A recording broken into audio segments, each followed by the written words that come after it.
안녕하세요. 수서동행교회 정남 목사입니다. 오늘도 이렇게 하나님의 말씀을 함께 먹고 나누는 자리 가운데 나오신 여러분, 주님의 이름으로 축복합니다. 날씨가 많이 쌀쌀해졌지요. 여러분 감기 조심하시고요. 목 따뜻하게 하고 다니셨으면 합니다. 제가 먼저 감기가 와서 여러분들에게 당부를 먼저 드리는 것입니다. 여러분 감기 걸리지 마시고 건강하게 이 겨울을 또 나셨으면 좋겠습니다. 오늘 우리 함께 레위기 말씀 보아 나갈 텐데 저희 먼저 보기 전에 기도하고 하나님의 말씀을 함께 먹도록 하겠습니다. 기도하겠습니다. 하나님, 오늘도 주님의 말씀 앞에 서게 하시니 감사합니다. 이 말씀이 저희를 살렸으면 합니다. 이 말씀이 저희를 생기 있게 했으면 합니다. 주님, 이 말씀을 더욱더 가까이 하며 주님께서 주신 말씀 먹도록 주님 역사하여 주시옵소서. 이 말씀이 우리 안에서 생명이 되게 해주시고 이 말씀이 우리 안에서 주님의 나라를 바라볼 수 있도록 영안이 열리는 그와 같은 복된 말씀이 되어지도록 인도하여 주시옵소서. 주님의 마음을 알게 하시고 주님의 마음을 따라 이 세상 가운데 살아가는 것이 무엇인지 구체적으로 살펴볼 수 있도록 인도하여 주시옵소서. 감사드리며 우리 주 예수 그리스도의 이름으로 기도드립니다. 아멘. 네, 우리가 오늘 함께 볼 말씀은 레위기 22장 10절에서 16절까지의 말씀입니다. 레위기 22장 10절에서 16절까지의 말씀입니다. 제가 봉독하도록 하겠습니다. 제사장이 아닌 여느 사람은 아무도 그 거룩한 제사 음식을 먹지 못한다. 제사장이 데리고 있는 나그네나 그가 쓰는 품꾼도 그 거룩한 제사 음식을 먹지 못한다. 그러나 제사장이 돈을 지불하고 자기 재산으로 사들인 종은 그 음식을 먹을 수 있다. 제사장의 집에서 종의 자식으로 태어난 자들도 자기 몫에 그 거룩한 제사 음식을 먹을 수 있다. 제사장의 딸이라도 여느 남자에게 시집 갔다면 그 딸은 제물로 바친 그 거룩한 제사 음식을 먹을 수 없다. 그러나 제사장의 딸이 과부가 되었거나 이혼하여 자식도 없이 다시 아버지 집으로 돌아와 시집 가기 전처럼 아버지 집에서 살 때에는 아버지가 먹는 제사 음식을 먹을 수 있다. 그러나 여느 사람은 아무도 거룩한 제사 음식을 먹지 못한다. 어떤 사람이 모르고 그 거룩한 제사 음식을 먹으면 그는 그 음식값의 5분의 1에 해당하는 값을 그 위에 보태어 제사장에게 갚아야 한다. 제사장들은 이스라엘 자손이 바친 그 거룩한 제사 음식 곧 그들이 주에게 바친 제물을 더럽혀서는 안 된다. 제사장은 자기들이 먹을 제사 음식을 여느 사람들이 모르고 먹다가 죄를 지어 벌을 받는 일이 없도록 조심하여야 한다. 나는 그 음식을 거룩하게 하는 주다. 아멘. 오늘 본문의 말씀은 그 성물이죠. 이 거룩한 제사 음식을 먹는 것에 관련한 말씀입니다. 제사장이 이 거룩한 제사 음식을 먹는 데 있어서 먹어서는 안 되는 사람들이 먹지 않도록 잘 보아야 한다라는 것이 오늘 이 말씀이 가지고 있는 내용입니다. 하나님께 드렸던 거룩한 제사 음식은 오늘 본문의 말씀과 같이 제사장과 그의 가족에게만 주어져 있던 제사 음식이었습니다. 거룩한 성물이었습니다. 일반인은 먹을 수 없었어요. 그렇다면 어디까지가 그럼 제사장의 가족 구성원에 해당하는가? 오늘 본문을 보면 다음과 같습니다.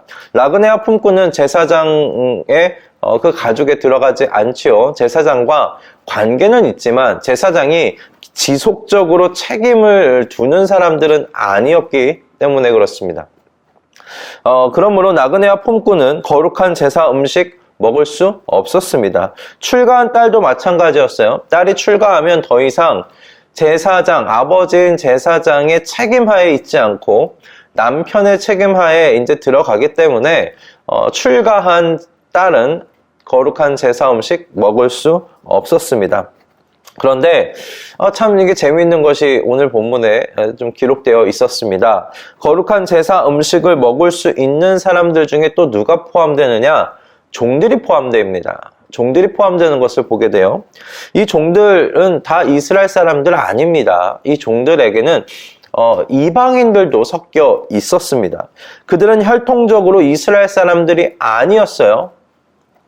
혈통으로만 따진다면 이들은 하나님께 드린 거룩한 제사 음식인 이 성물을 먹을 수 있는 사람들 아닙니다. 그런데 하나님께서 결정하셨어요. 제사장이 돈으로 산 자, 그래서 자신의 책임 아래 둔 자, 그 종들은 이 제사장의 가족과 똑같이 여겨야 한다는 거예요. 그래서 거룩한 하나님의 그 성물인 제사 음식 이들을 먹을 수 있다. 그들에게 난 자식도 먹을 수 있다. 하나님께서 그렇게 결정하셨습니다. 제사장의 일원이 되는 것이죠. 이게 얼마나 크신 하나님의 은혜입니까? 이 말씀을 보면서 저는 이 하나님 나라의 복됨을 누린다는 게 혈통에 있지 않다는 게 얼마나 감사한지 몰랐습니다. 누가 하나님의 통치 아래, 하나님의 책임 아래 있는가? 그것이 하나님 나라의 복됨을 누리는 그 한 가지의 기준이었어요. 그러므로 하나님 나라, 여러분, 한 혈통으로 이루어지지 않지요. 예수 그리스도의 피값으로 사들인 다양한 인종들이 하나님의 책임 아래, 하나님의 통치 아래 모인 나라가 바로 하나님 나라입니다. 그들은 하나님께서 선택하신 원가지인 이스라엘과 똑같은 복을 나누어 갔습니다. 거룩한 제사 음식을 먹음에 있어서 사들인 종이라고 해서 차별을 당하지 않는 것과 똑같습니다. 똑같이 성물을 나누어 먹습니다. 과거에 이런 일을 누가 상상이나 할 수 있었겠습니까? 어떤 나라에서 가능했겠습니까? 우리나라만 해도 조선시대 때 여러분 양반과 종이 같은 상에서 같은 음식 먹는다는 건 상상도 할 수 없었던 일입니다. 한 상에서 먹지도 않았을 뿐더러 같은 음식도 먹지 않았습니다. 여러분, 이렇게 사람의 나라는 차별이 존재해요. 차별이 존재해요. 사람의 나라에는 차별이 존재합니다. 여러분, 그 차별은 오늘날도 마찬가지 아닙니까? 사람이 사는 세상, 사람이 다스리는 세상, 사람의 책임 아래 있는 세상에는 언제나 차별이 존재해 왔습니다. 어떤 수준에서 살아가는가에 따라 오늘날 이 세상도 사람 나누지 않습니까? 급 나누지 않습니까? 나누고 그리고 누리는 데 있어 차별을 두는 것이 오늘 우리가 사는 세상의 모습이다라는 것입니다. 하지만 하나님 나라는 누구든지 하나님의 책임 아래 들어갈 때, 하나님의 통치 아래 들어갈 때, 하나님의 가족 안으로 들어갈 때 똑같이 하나님께서 주시는 복됨을 누립니다. 거룩한 제사 음식을 종도 같이 어우러져 먹던 것과 똑같이 하나님께서는 하나님 나라의 복됨을 혈통으로 주지 아니하시고 하나님의 책임 아래 누가 들어와 있는가, 하나님의 통치 아래 누가 들어와 있는가, 이것을 보는 것이에요. 저와 여러분은 정말 모두 혈통으로 따지자면 하나님 나라의 복됨 누릴 수 없는 이방인에 불과하지 않습니까? 그런데 예수 그리스도의 피값으로 하나님께서 저와 여러분을 하나님 가족 만들어 주셨습니다. 하나님의 책임 아래 속하게 해 주셨다는 거예요. 그럼 저와 여러분은 하나님의 책임 아래 들어가 있는 사람들입니다. 이 제사장의 가족 구성원 가운데 여러분, 이 모든 구성원이 어떤 공통점이 있습니까? 제사장의 책임 아래 있는 사람들이라는 거예요. 결혼하고 돌아온, 이혼을 해서 돌아왔든지 남편이 죽어서 돌아왔든지 자식이 없이 돌아온 딸은 여러분 다시 이 제사장의 책임 아래 있게 돼요.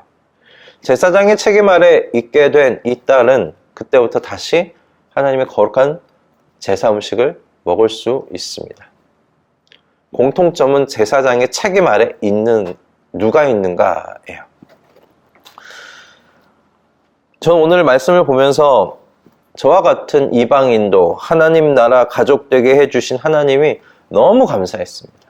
너무 감사했습니다. 그리고 한편으로 하나님의 가족이 되었다는 것에 대한 든든함이 있었습니다.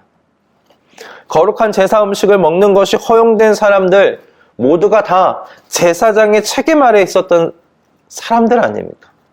그래서 가족이라고 부르지 않습니까? 가족 구성원들이었습니다. 이것을 하나님 나라에 적용해 본다면 하나님의 가족이란 여러분 하나님의 책임 아래에 살아가고 있는 사람들이에요. 하나님의 책임 아래에 있는 사람들이라는 거예요. 그리고 하나님의 책임 아래에 있는 사람들, 그 사람은 어떤 사람이든지 하나님의 돌봄을 받는다. 여러분 얼마나 든든합니까? 우리 모두가 전 자주 말씀드리지만 이렇게 든든한 뒷배를 가지고 있는 사람들이 우리 그리스도인들입니다.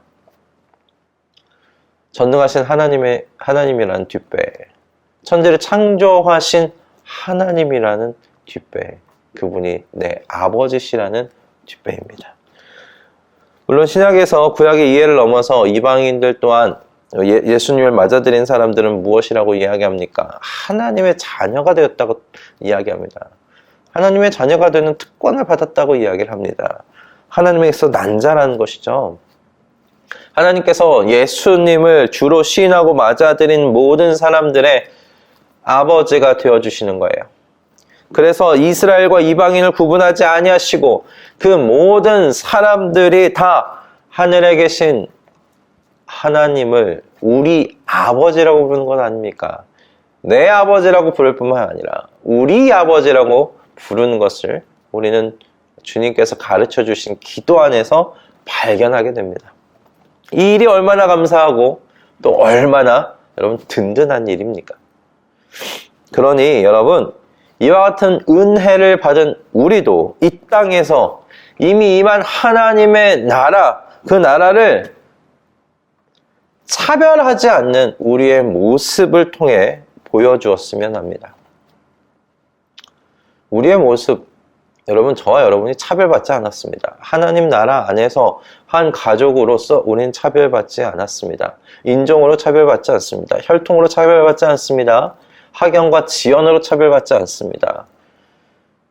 여러분 그런 의미에서 우리가 이 땅 가운데 임한 하나님의 나라를 차별하지 않는 우리의 일상의 모습을 통해 드러냈으면 합니다. 그리고 하나님의 가족이 되어 하늘에 계신 하나님이 우리 아버지 되심을 내일에 대한 소망과 오늘의 기쁨을 소유한 우리 사람의 모습으로 우리의 모습을 통해 드러내고 또 그 나라를 보여주는 저희의 하루가 되었으면 합니다. 우리 모두 하나님의 한 가족이 되었습니다. 식탁에 둘러앉아 같이 먹는 사람들 되었습니다. 우리 이 보이지 않는 영적 특권을 꼭 붙드시면서 오늘도 당당하고 힘차게 우리 살아 나아가시는 말씀동행 식구들 다 되실 수 있기를 주님의 이름으로 축복합니다. 기도하겠습니다. 하나님, 오늘도 주님의 말씀을 이렇게 먹게 해주셔서 감사합니다. 혈통으로 하나님 나라 들어가는 거 아니고 지연으로 들어가는 건 아니고 그저 하나님 우리 주 예수 그리스도의 그 피값을 따라 저희를 사셔서 저희가 하나님의 자녀 되게 해주신 주님 감사합니다. 주님께서 하나님 나라 가족 안으로 들어온 그 모든 자들을 똑같이 대하여 주십니다.